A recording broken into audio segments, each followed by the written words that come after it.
defensor.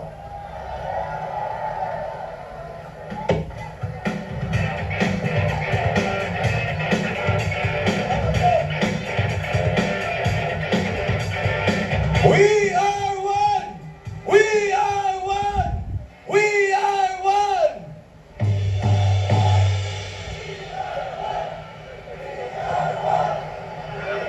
Mabuhay ang mga kapatid sa Iglesia ni Cristo! Mabuhay si Senador Dante Marcoleta! Mabuhay ang sambayanang Pilipino! Mga kasama, nandito po tayo, nagkakaisa.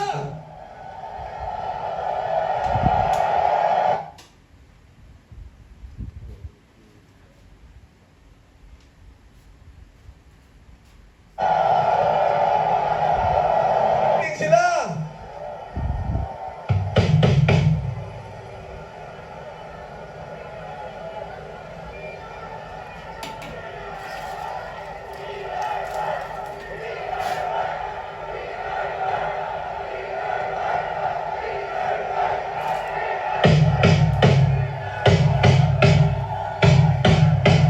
Mga kasama, nandito po tayo, nagkakaisa sa sinasabi nating pagyurak sa ustisya ng ating bansa. Ikikwento ko po sa inyo kung ano ang nangyayari ngayon. Isipin niyo mga kasama, ang daming binanggit. Sabi nila 67, 67 na contractors. May pinatawag ba?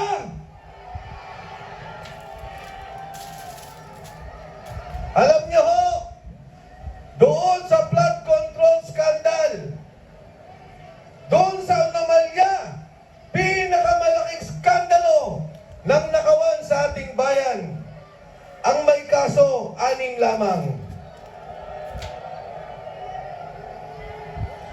Doon sa 6 na may kaso, 2 binigyan ng pagiging state witness.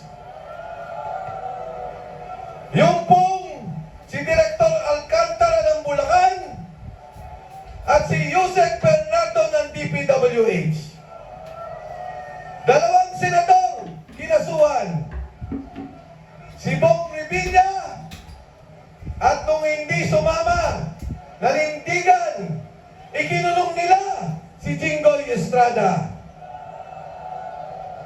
Alam niyo ho, ilan na ang may kaso doon sa mga galit, sumisigaw sa tunay na hustisya, sumisigaw sa nakawan dito sa ating bansa. Kasama na si Amy Marcos, ang may kaso na ho, humigit 40. Ano po ang ibig kong sabihin? Ang diferensya ng diktatorya sa demokrasya ay iisa lamang. Yung maaari kang magsalita, maaari kang sumigaw, maaari kang maggalit pag may nakikita kang mali.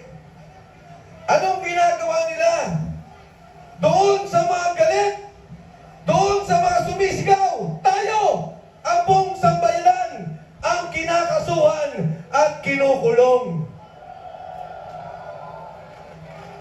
Yung mga totoong nagnakaw, malay-malitang pera, bilyon-bilyon, trilyon-trilyon, may proteksyon at pinoproteksyonan nila. Walang kaso, nakalaya, pati ang pera, malayang ilabas na sa ating bansang Pilipinas. Ito ang nangyari. Ngayong gabi lamang, tumawag po ang aking abogado. Ang sabi,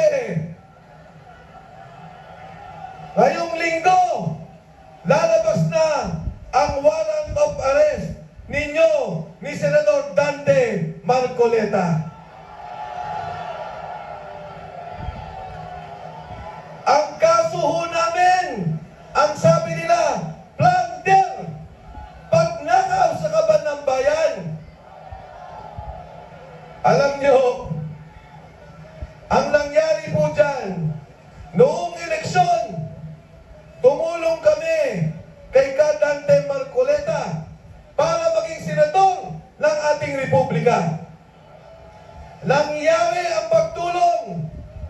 dinero. Kaya po tinawag yan na donation. Pera po naming pribado, tatlo kaming magkakaibigan, tumulong kay Dante Marcoleta. Paano naging plunder yun? Nasaan ang perang ninakaw? Anong pabor ang hiningi? Ako, tumulong para maging siya, senador ng ating Republika ng Pilipinas. Dante Marcoleta para magsilbi sa ating bayan. At hindi naman po ako nagkamali. Nakita niyo naman ang ginagawa niya ngayon sa Senado. Nakita niyo, pilit niya nilalabas ang katotohanan. Nakita niyo, pilit niya at gusto niya may kulong ang mga nagnakaw sa ating bayan. Isipin niyo mga kasama, ang mga senador, pag tiningnan niyo sa comment and statement of contribution, mga tumulong sa kanila, wala sa kalingkingan ang pera ni Dante Marcoleta. Ang ginastos sa kampanya, wala sa kalingkingan ng pera na ginastos nila at tumulong sa kanila. Bakit? Yung ibang senador na daang milyon, hindi nyo imbestigahan.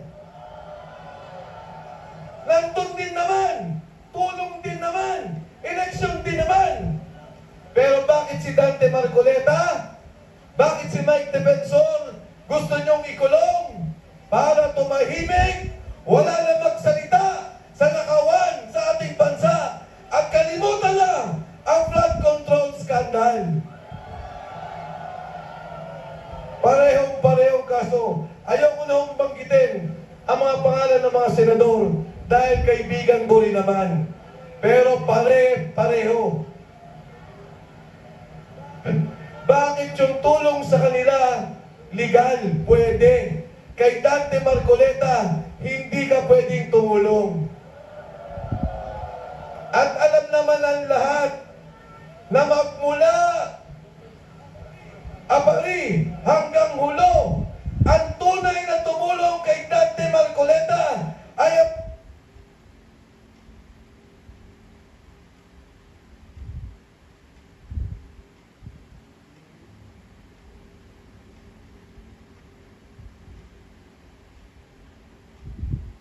mga kapatid sa Iglesia ni Cristo.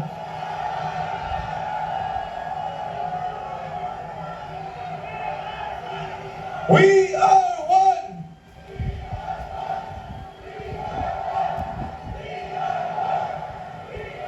Ito pa mga kapatid, ang nakakatawa. Sinabi ni Rimulya, may warrant of arrest na si Dante Marcoleta at si Mike Defensor. Pero ang sekretaryo ng DPWH, si Secretary Manny Baloan, absuelto, state witness pa ng gobyerno.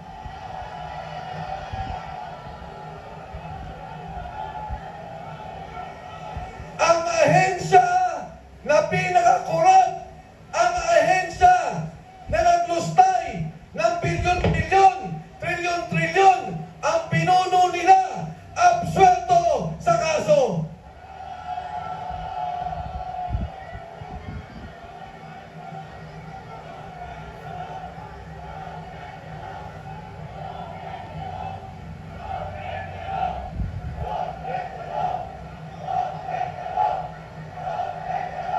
Ngayon mga kasama, nagsimula noong pa 3 buwan nakaraan. Ang sabi, kakasuhan si Martin Romualdez. Ang sabi ni Cotesa, nagdadala sila 3 beses isang linggo. Mali-malit ang pera, 1 bilyon kada delivery sa bahay ni Martin Romualdez.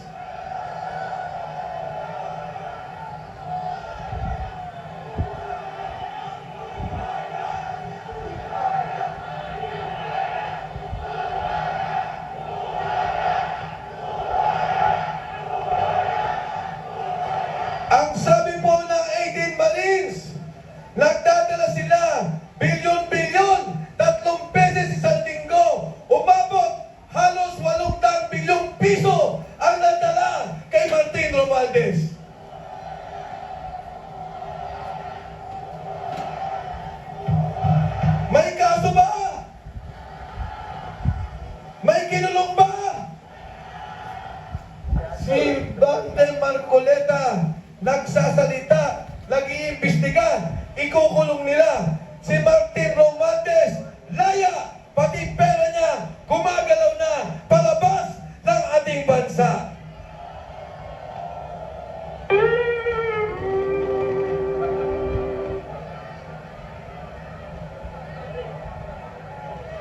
Yung mga sinabi yung senador, Senator Joel Villanueva, Senator Jesus Codero,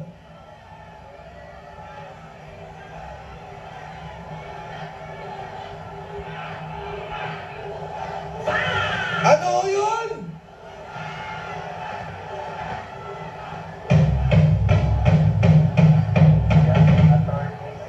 Kaya ako, nagbibigay pugay sa dalawa nating senador. Ang una, Senator Bato de la Rosa.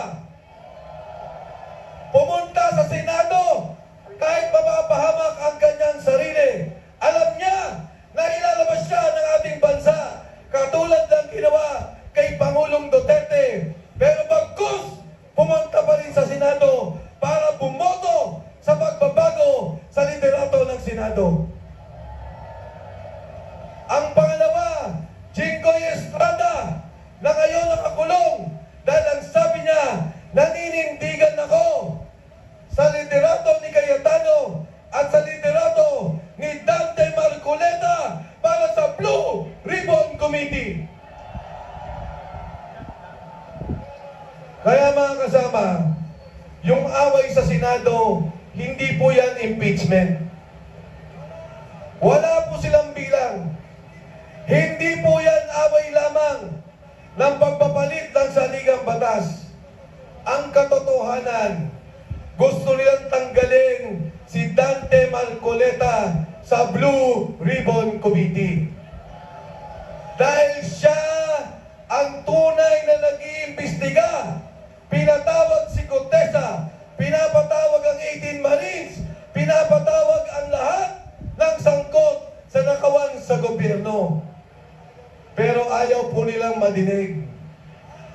Ayaw po nilang malaman ng taong bayan dahil baka lumabas ang tunay na utak at pinuno ng nakawan dito sa ating bansa.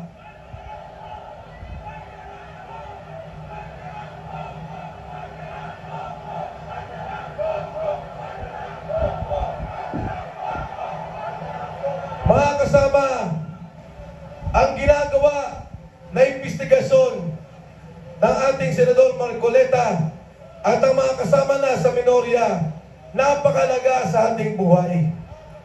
Napakalaga sa ating kinabukasan.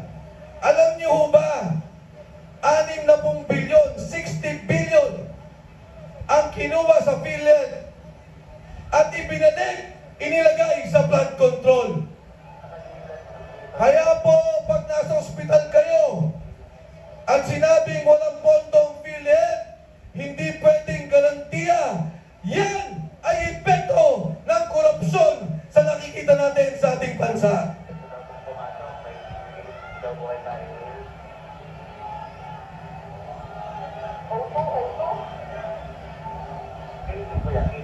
Anim na malalaking proyekto. Isa na lang ang babanggitin ko sa inyo. Yung Metro Manila Subway. Alam niyo ba, 2028, dapat para na tayong Hong Kong, dapat para na tayong Japan, may subway na dumadaan dito sa Metro Manila. Pero ang pondo, kinuha nila, inilipat sa flood control. Kaya ngayon, 2034 na, delayed na proyekto dahil sa nakawan na ginawa nila dito sa sambayanan natin.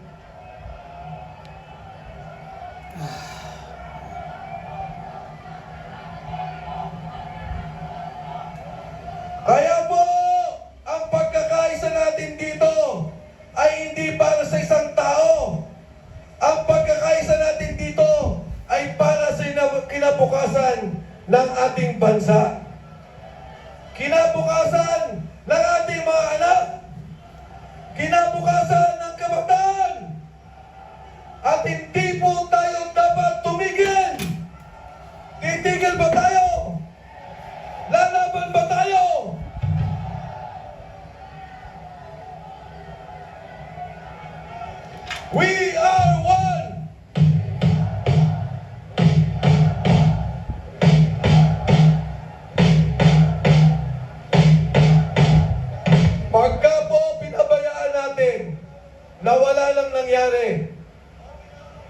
nga nung isang senador, move on na. Papayag ba tayo doon? Pag pinayagan po natin yan, yung mga nasa Kongreso, yung nasa Senado, yung mga nasa kabinete, na kumuha ng mali-malitang pera, ang isip nila, pwede naman pala. Makakatakas ka pala. Makakaiwas ka pala. Kaya ang sabi nila, para tumigil na to, ikulong natin si Dante Marcoleta.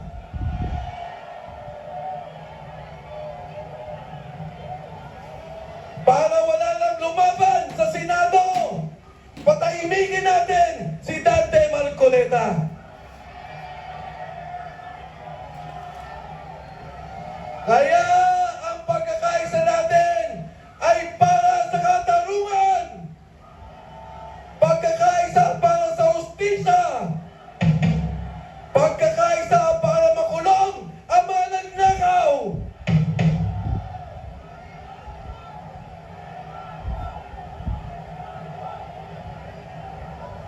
Ako po'y nananawagan sa iba't iba din nating mga kasama. Narinig ko si Senador Amy Marcos. Dito walang kulay, walang politika.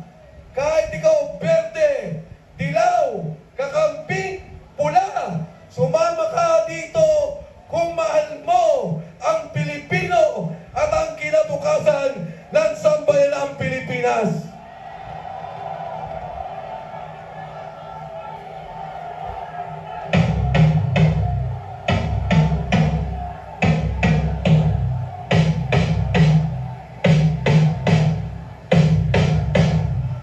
Mga kasama, pag ang isang gobyerno, kinukulong niya mga nagsasalita ng totoo, kinukulong niya yung nais ang katotohanan at hustisya, at yung mga nagnakaw, protektado, malaya. Anong tawag sa gobyernong yan? Ano?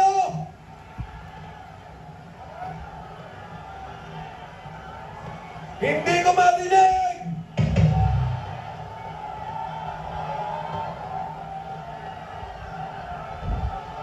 At pag ang boses ng bayan, ang boses ng mga kapatid, pinigilan mo, kinipit mo, aabot sa punto na lalaban yan, lalabas, malinindigan.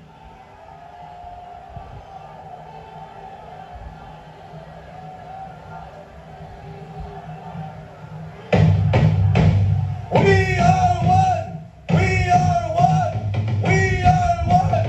We are one!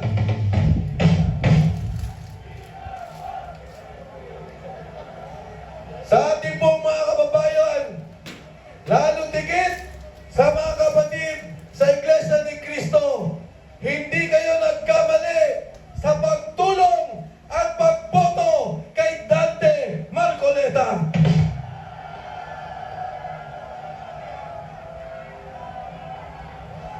May galing, may talino, higit sa